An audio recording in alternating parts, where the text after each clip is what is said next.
Hello and welcome to part 1 of a 3-part series about how to tune on Project C.A.R.S. This guide is valid for all, whether it's PC or console, wheel or controller. These videos will help you learn how to tune and how to go about tuning. In this video, I'll cover why we tune a vehicle and the method to create a good tune. I'll also discuss how to time manage the session with regard to tuning through all tiers of racing. In part 2, I will discuss what each of the so-called basic tuning variables do. In part 3, I will discuss the more advanced tuning options. So, why do we create a custom tuning setup for a vehicle? For most people, the tune that comes applied to the car when you purchase it isn't very good. Yes, it's drivable, but there is always a moment where you get some sudden oversteer forcing you to correct it and lose time. Worse, you plough into a corner and are greeted by a ton of understeer and you find yourself in the gravel. For a casual gamer, that's no big problem. You go back round and try again. But as you're watching this video, I'm assuming you aren't a casual gamer. You're involved, or about to be involved, in competitive championships where speed is king. Nobody likes coming last, especially consistently. I know, I've been there. But with just a little bit of time spent tuning, you can be fighting for the win. Each car has its own characteristics.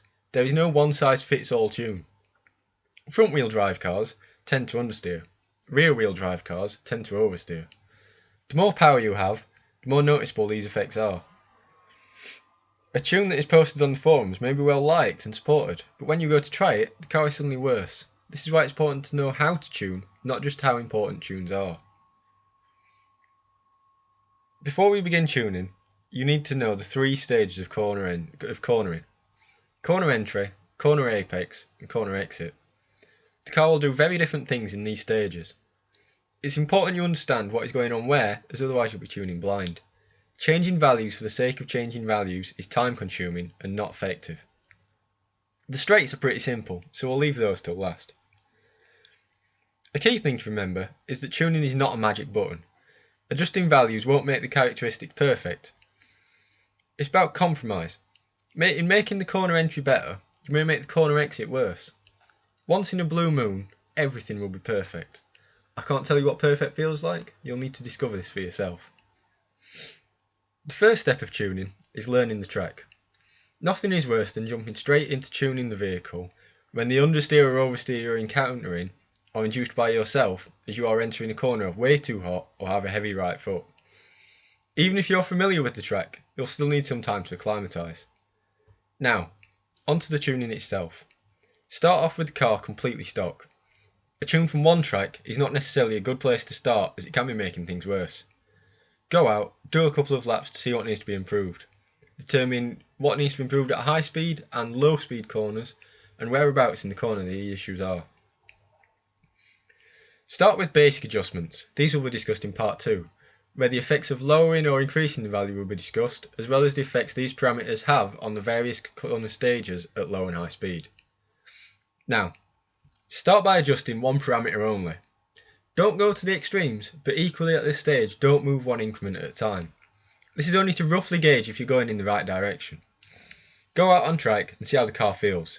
If it feels better, great, return to the pits and now move the parameter 1 increment to see the effects of that.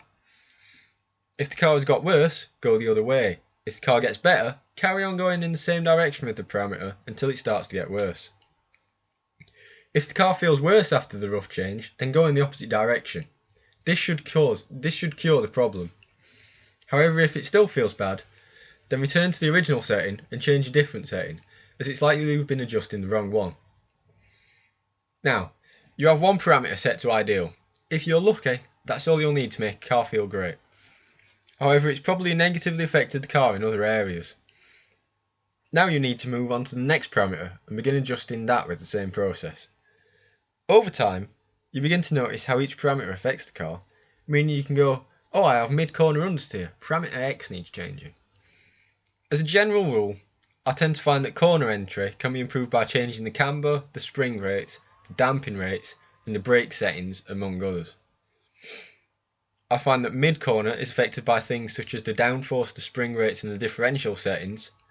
Finally, I find the corner exit is influenced by spring rates, the differential settings, the gearbox, along with other variables. This is what I personally find affects each area. I will discuss in detail how every tuning variable affects the car in part 2. Now, certain parameters like spring rate feature in all areas of the corner. Changing spring rates will dramatically change the handling of your car. So if you have a small characteristic you wish to tune out, focus on some of the things that only feature in one area of the corner. Extreme values may work well sometimes, but I'd avoid them. It always feels as though you're masking the problem rather than actually fixing it. Certain things like toe and camber will have quite dramatic changes on the tyre wear of the car, so small adjustments should be made. Now, when you've set the car up to its optimal, try changing the fuel load. It's common a good car with low fuel is very unstable at high fuel, and you will need to pit earlier or will suffer from severe tyre wear.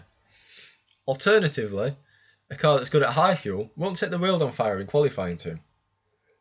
It's up to you what to tune your car around. If you feel that getting pole position and hanging on in the race suits your style, then set the car up at qualifying fuel loads. If you aren't a good qualifier normally, then having a stable car at high fuel will help you make up those positions on the grid. I find that if you have a car that's capable of setting lap times of say 140, but is extremely unstable and you're likely to make a mistake, it's better to have a more stable car that can only do a 142. But if you feel as though you like a car that's on the edge and will punish you severely for getting it wrong, then by all means go out for the fastest possible lap time, but sometimes stability is more important. You won't fully understand tuning in 20 minutes, or even an hour. It can take days to fully understand your car and how each setting affects it. Practice is everything here. If you can practice outside the competitive sessions, great. The more time you spend learning the track, the car and how to tune, the better. But sometimes you need to do tuning in the race weekend. In Tier 1 to 3 events, there can be 1 or 2 practice sessions lasting at most 45 minutes. I'd spend the first 5 to 10 minutes, depending on track length, learning the track and where the car needs to improve. I'd advise a good 20 to 25 minutes time setting the car up at your desired fuel load if time allows. Then, spend the final 10 to 15 minutes trying the car out at different fuel loads, so you don't get blindsided in the race by car handling you never knew was coming. Nothing is worse than on lap 2 having a tank slapper because the rear is unstable and you didn't know that was going to happen and you're in the gravel. In Tier 4 events or upwards, you have 2 or 3 practice sessions lasting at least 30 minutes. Again, spend 5 to 10 minutes learning the track. Then use the rest of first practice setting the car up at one fuel load. In second practice, spend half the time running at different fuel loads to get a feel as to what the car will be like in the race, and spend the final half of the session doing fast laps.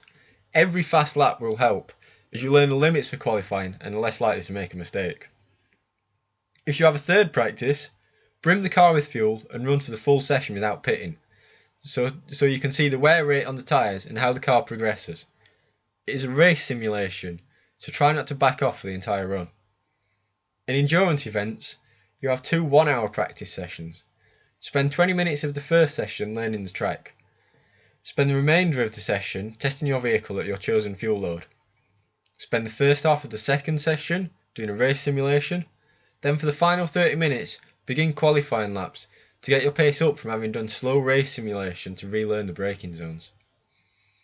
You may find that you don't need the timings I've suggested, but this is what I'd advise, and something which I do when racing competitively. If you'd like to hear more about tuning and how the parameters affect the car in detail, please watch part 2, which will be posted soon. Thank you for watching the video. Please leave a like if you find it useful, and if you think anything has been missed or want to suggest improvements, then make a comment down below.